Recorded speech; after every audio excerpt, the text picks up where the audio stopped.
Another night in revolutionary Iran. Another batch of prisoners executed on a portable scaffold set up in the middle of a dusty street.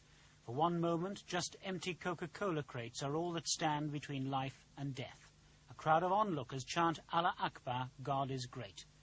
And the pictures and names of some of those executed in his name, 500 in one recent week alone, are boldly published in weekly and daily papers in a so far unsuccessful bid to halt opposition to the Khomeini regime.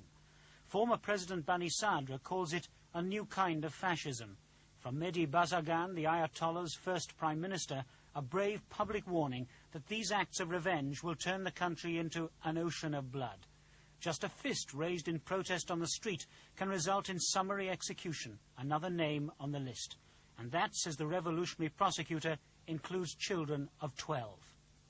A woman who lost her brother and 3 cousins told me through an interpreter how her family in Iran heard of their deaths. My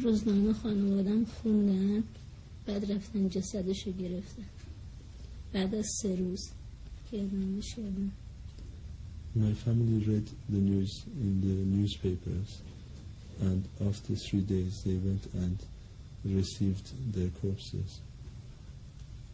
It's all part of a vicious circle. The left-wing mujahideen bomb and kill MPs and officials. The government retaliates with instant and final justice on anyone who voices opposition. Waiting prisoners are forced to watch.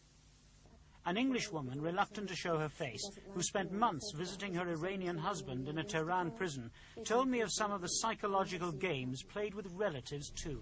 When you're into the prison and you actually get into the waiting room, the first thing you see is a huge spread of blow-ups of people like General Jahanbani and General Khosrodad after they were executed.